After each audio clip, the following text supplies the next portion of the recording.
Et si on faisait un crash test teint petit prix? Bonjour les coquets et les coquettes, j'espère que vous allez bien. Et oui, aujourd'hui on se retrouve pour un crash test de mes nouveautés teint, mais avec la particularité petit prix, puisque vous avez été nombreux et nombreuses à me demander en fait et à me remercier d'une part pour présenter des choses et de luxe et de petit prix, mais vous avez été aussi quelques-unes ces derniers temps à me dire que voilà, vous étiez très intéressés par des crash tests petit prix. Donc dans mes achats, et Dieu sait qu'il y en a eu, il y a énormément de produits petit prix, donc on va tester ça aujourd'hui et j'ai réalisé ce look. Alors avant toute chose, je m'appelle Henri. À chaque fois que je dis ça, j'ai envie de chanter cette chanson. Fallait bien que je la chante un jour ou l'autre. Donc je me présente, je ne suis pas Henri ni Henriette, je suis Laetitia la coquette. Et ça rime.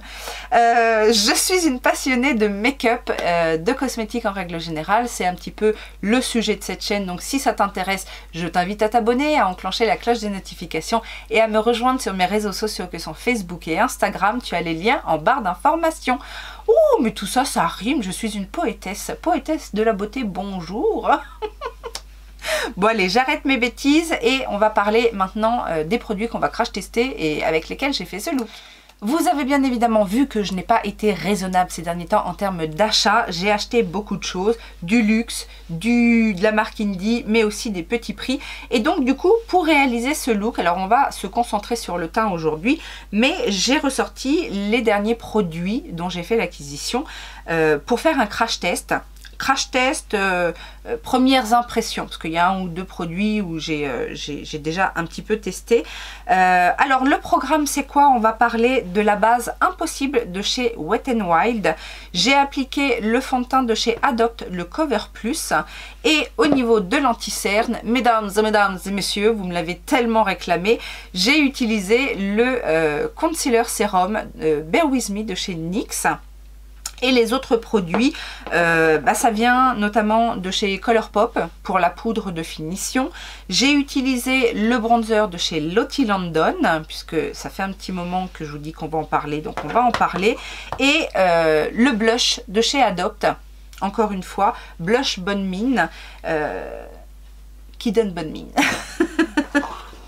Alors je vais vous parler de ces produits, je vais vous les montrer en action et on fera aussi un point en fin de journée sur le résultat au bout de 7, 8, 9 heures, je ne sais pas encore trop. Donc si ça vous plaît, let's go! Donc on va commencer avec la base de chez Wet n Wild, la base Impossible. Donc elle est décrite comme la base de teint sans silicone qui fait vraiment tout. Donc c'est une texture gel un peu épais, ça sort vraiment comme une base qui serait siliconée, mais quand on l'applique sur le visage, sur la peau, on a déjà un effet frais. On sent que c'est une base qui est faite à base d'eau, en premier ingrédient, c'est d'ailleurs ce qui ressort. Mais qu'est-ce qu'on nous dit? On nous dit matifie, hydrate, estompe l'apparence des pores, prépare la peau pour un maquillage longue durée et incroyablement exempte de silicone. Alors effectivement à l'application on sent qu'elle est gorgée d'eau. On a une petite sensation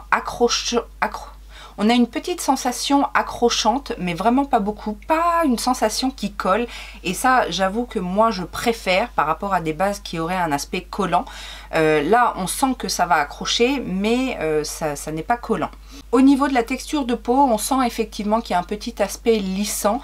Le côté matifiant n'est pas le premier atout de cette base, mais première impression plutôt satisfaisante. J'applique ensuite le Cover Plus, donc le fond de teint liquide de chez Adopt que j'ai pris en teinte beige neutre. Il est vendu 12,95 € sur le site d'Adopt pour 29 ml. 29 ml, je ne sais pas pourquoi. En tout cas, il se présente dans un flacon en verre. Et au niveau de la description, on nous dit « Pour la première fois, Adopt vous dévoile son nouveau fond de teint Cover Plus, un fond de teint liquide haute couvrance, dissimulant instantanément les rougeurs et autres imperfections pour un résultat zéro défaut. Sa formule douce et légère, hautement concentrée en pigments, fusionne avec la peau sans effet de matière, tout en apportant une très haute couvrance permettant de dissimuler tout type d'imperfection. Son plus, une tenue allant jusqu'à 12 heures pour un teint parfait toute la journée, fini mat, lumineux. On nous dit également qu'on peut l'appliquer à l'aide d'un pinceau, mais aussi au doigt ou à l'éponge. L'application à l'éponge s'est très bien passée, la matière s'est bien estompée et a bien fusionné avec la peau.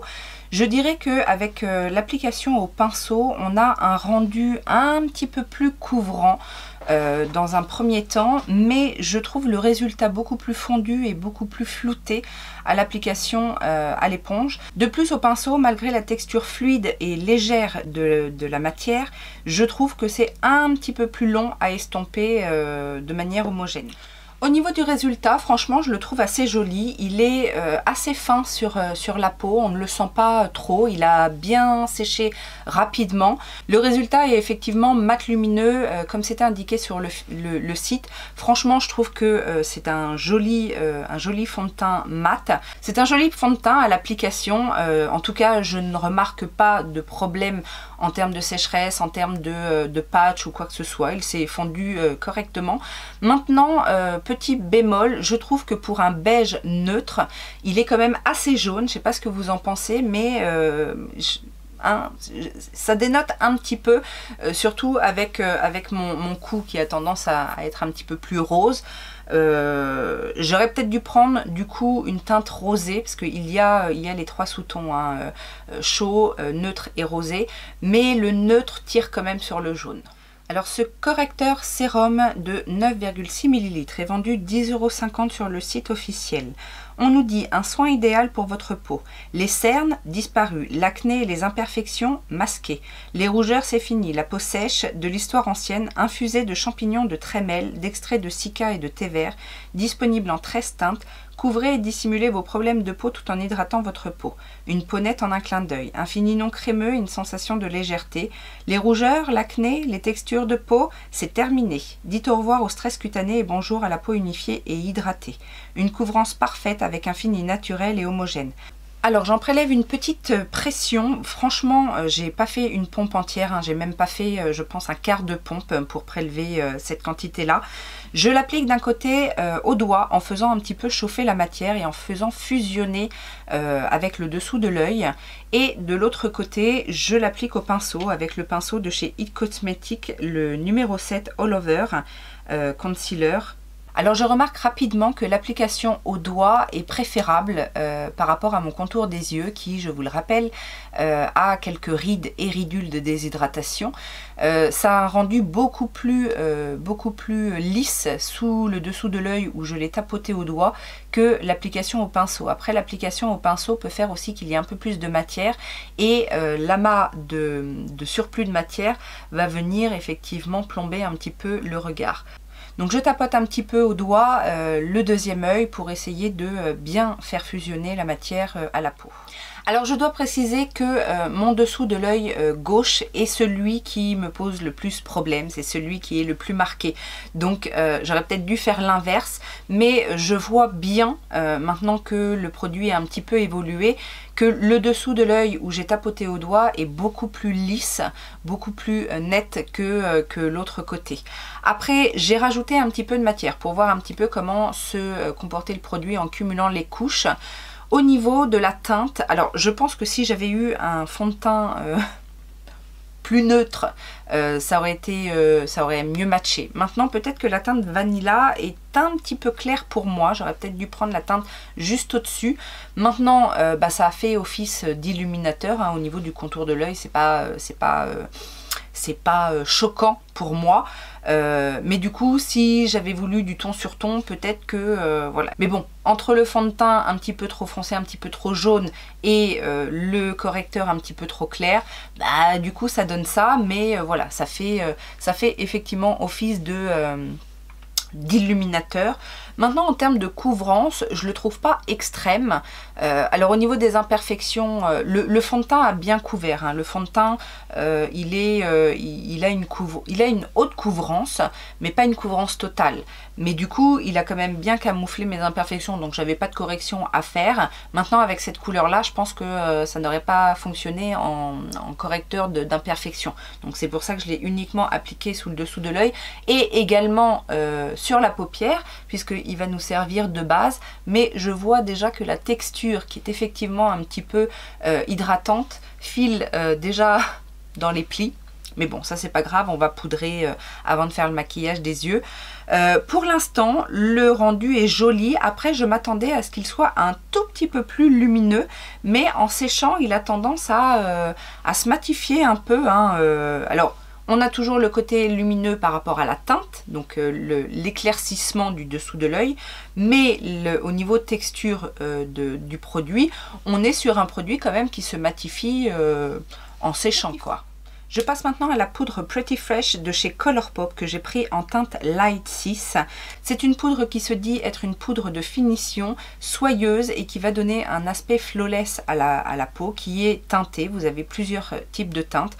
Moi j'ai pris la teinte que j'utilise, que ce soit pour la crème teintée ou le correcteur de cette même gamme Pretty Fresh. Je ne ressens pas forcément le besoin de poudrer le fond de teint et le correcteur. D'ailleurs le correcteur je vais ne pas le poudrer pour voir effectivement comment il fonctionne. Je vais juste en appliquer une fine couche avec un Real Techniques 400 Blush Brush, qui est un pinceau assez fluffy, assez souple, de manière à diffuser la poudre très légèrement sur le contour du visage et la zone T. Au niveau du rendu de la poudre, je dois dire que elle est très bien, elle est assez fine, elle fait effectivement un petit aspect soyeux, elle matifie gentiment, ça n'est pas une poudre extrêmement matifiante, mais le rendu sur les ailes du nez est quand même assez joli, ça a fini de flouter mon grain de peau. Par contre, je note au niveau des ailes du nez, là, sur le nez, sur les côtés du nez, alors c'est une zone qui peut être un petit peu sèche chez moi, mais elle a marqué un petit peu. J'ai un tout petit peu d'effet de matière, mais ça peut aussi venir se fondre après avec le temps qui passe, alors soit avec le spray fixateur ou même avec la sécrétion naturelle de sébum. Mais en termes de rendu, je la trouve assez jolie.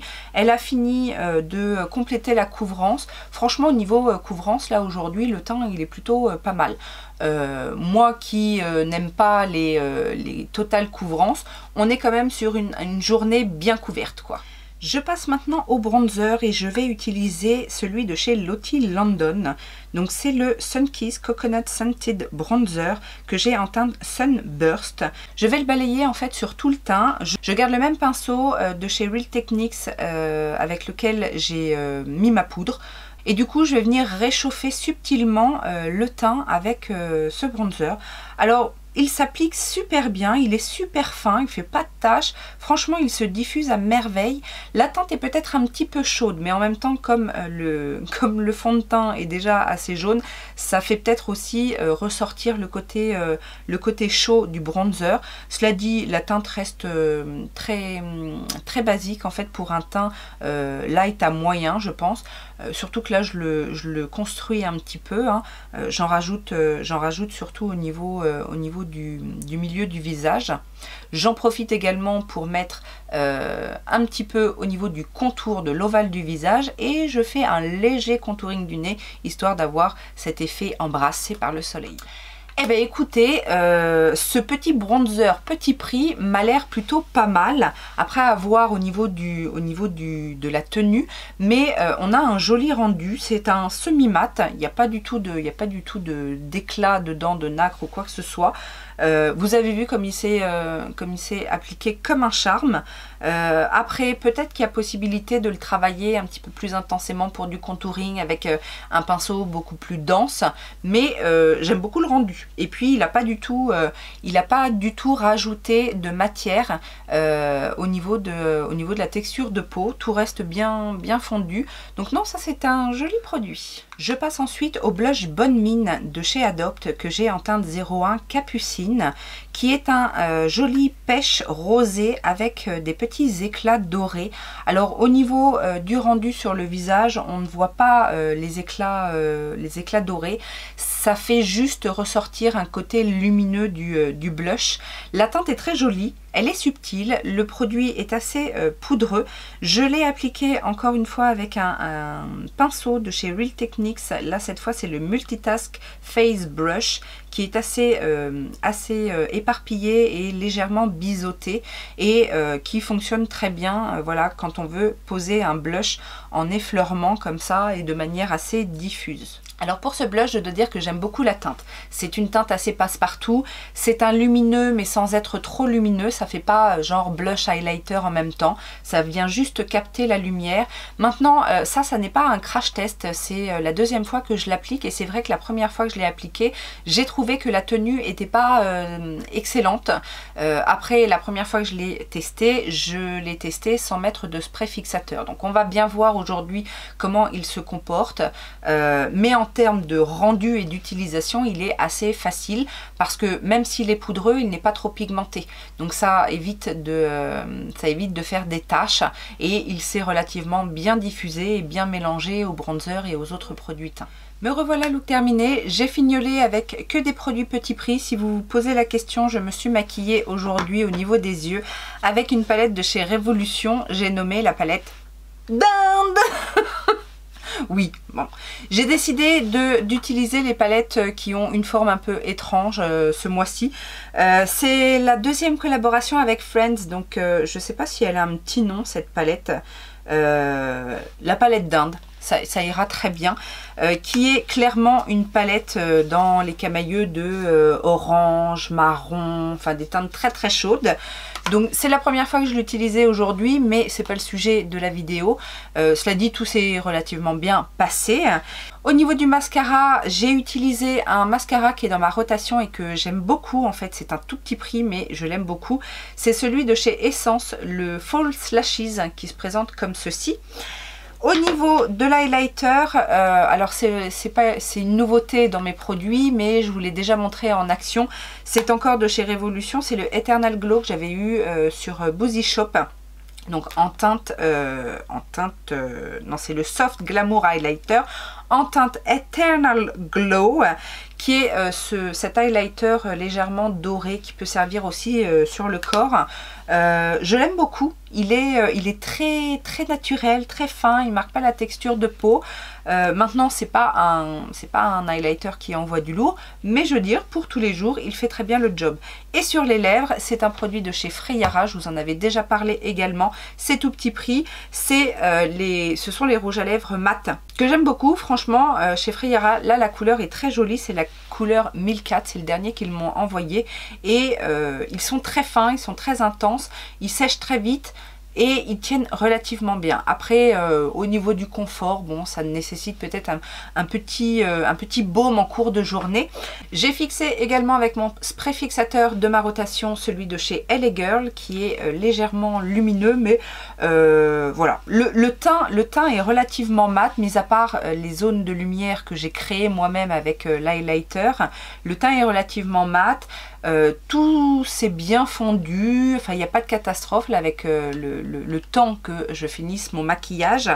En gros, au niveau de l'application, je n'ai rien à reprocher aux produits qu'on a testés aujourd'hui et je trouve que c'est un beau résultat au niveau du teint. Maintenant, je vais vivre ma vie toute une journée. En plus, j'ai une longue journée qui m'attend aujourd'hui avec port du masque. Je vais certainement marcher pas mal de temps. J'ai des rendez-vous à droite à gauche. Donc, je vous laisse quelques secondes pour vous, quelques heures pour moi et on se retrouve pour le bilan. Me revoilà, ça fait bientôt 7 heures que je porte mon maquillage et je viens vous faire un petit bilan par rapport à comment se sont comportés les produits aujourd'hui sur ma peau. Alors bien évidemment, je n'ai fait aucune retouche, je ne fais jamais de retouche. J'ai regardé un petit peu au fur et à mesure de la journée, comment se comportaient les produits, comment évoluer les matières. Alors il n'y a pas eu de grosses catastrophes, que ce soit pour le fond de teint ou le correcteur. La seule chose, c'est que je sens quand même un petit inconfort au niveau de ma peau du visage, surtout au niveau du front. Même au niveau du haut des joues, je sens que ça tire un petit peu. Alors est-ce que c'est le fond de teint, est-ce que c'est le fait d'avoir poudré aussi qui fait que je sens quelque chose? Maintenant je vous dis, par rapport à ma peau, ça arrive quand même assez fréquemment. Mais ça n'est pas catastrophique, ça n'est pas insupportable, et en plus dans l'ensemble le fond de teint a plutôt bien tenu. Donc j'ai porté le masque pendant au moins 1 heure cet après-midi, et ce que je peux remarquer c'est que l'ensemble du make-up a bien tenu, même au niveau du blush, même si ça s'est estompé hein, clairement, mais blush, bronzer, c'est quand même encore en place, c'est encore visible. J'ai juste noté en fait que j'avais une petite marque, un petit, ça s'est un peu estompé au niveau du correcteur, là où le masque frotte forcément. Au niveau du nez, donc j'ai mes marques de lunettes, ça c'est comme d'habitude, le jour où je trouve un fond de teint où il n'y a pas les marques de lunettes, je vous préviendrai, mais je n'ai pas eu de déplacement de matière, donc ça c'est... J'aime bien, je dois bien l'avouer, parce que quand j'ai des gros patchs de produits qui se sont amalgamés là où les lunettes sont posées, je trouve pas ça très joli quand j'enlève mes lunettes. Alors au niveau du correcteur Bear With Me de chez NYX, il est hyper fin. Il s'est quand même un petit peu estompé par rapport à l'application, mais j'ai envie de vous dire c'est un peu normal, surtout que, rappelez-vous, je ne l'ai pas poudré. J'ai poudré l'ensemble de mon teint, mais pas le dessous des yeux, et il s'est plutôt bien comporté. Je remarque que mon contour des yeux est lisse, il n'y a pas d'effet sec sous le contour de l'œil, il n'y a pas eu d'amas de matière dans les petits plis, etc.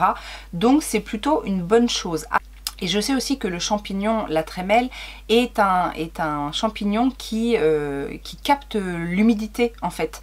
Donc c'est peut-être aussi pour ça que le contour des yeux reste hydraté, même si j'aurais bien aimé quand même une base un petit peu plus hydratante. Donc j'en reviens à la base Impossible de chez Wet n Wild, qui fait très bien le job pour faire tenir le fond de teint, qui est très agréable à appliquer, qui lisse un petit peu le grain de peau, mais qui manque encore une fois pour moi d'hydratation. Donc c'est un crash test plutôt positif tout ça. Alors j'essaierai bien quand même de retenter le fond de teint sans le poudrer pour voir justement si en termes de tenue il tient quand même ses promesses, et peut-être que je n'aurai pas cette sensation d'inconfort. Et puis j'essaierai du coup la poudre avec un fond de teint beaucoup plus hydratant. Peut-être, comme c'est une poudre qui est légèrement teintée, moi je vous ai déjà expliqué que les poudres de finition teintées, j'aime bien les mettre avec des produits beaucoup plus légers, genre bébé crème ou des choses qui ont peu de couvrance, comme ça vient fixer le tout, et en plus ça apporte une couvrance supplémentaire. Là peut-être que le fond de teint haute couvrance, longue tenue plus la poudre, c'est peut-être ce qui fait que j'ai cet inconfort au niveau de la peau, mais dans l'ensemble quand même, au bout de 7 heures, quasiment 7 heures de maquillage, en ayant bougé, en ayant porté le masque, je trouve que le résultat est quand même très satisfaisant. Donc voilà à peu près ce que je pense de tous les produits qu'on a testés aujourd'hui. Au niveau des yeux, ça n'a pas trop bougé, ça s'est légèrement affadi, mais je n'avais pas mis de base à paupières, j'avais juste mis du coup l'anti-cerne pour unifier ma paupière, que j'ai poudré par la suite avec la poudre Colourpop. Mais même après plusieurs heures, on voit encore le détail de mon maquillage, ça n'a pas filé dans les plis. Bref, c'est une bonne impression également pour cette palette. Et pour rappel, le rouge à lèvres, je n'ai pas fait de retouche non plus rouge à lèvres.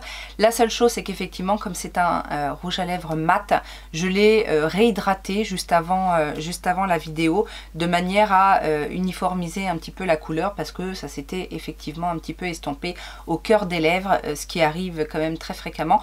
Mais je dois dire que les rouges à lèvres mat de chez Freyara ont une excellente tenue, je trouve, et vous voyez qu'en réhydratant un petit peu, parce que même après le repas, ça s'était pas trop estompé. C'est vraiment là sur les dernières heures, et puis aussi le port du masque, parce que sur le masque, il y avait un petit peu de transfert, et des produits teints et du rouge à lèvres, mais pas trop. Mais dans ces conditions-là, c'est quand même très satisfaisant. J'espère que ce crash test make-up petit prix vous aura plu. N'hésitez pas à me dire si vous connaissez les produits, si certains vous donnent envie. Et puis, on n'oublie pas les petits pouces en l'air, à partager la vidéo, à faire son petit commentaire. Et moi, je vous souhaite plein de bonnes choses et surtout, en attendant une prochaine vidéo, je vous fais plein de gros bisous. Ciao, ciao!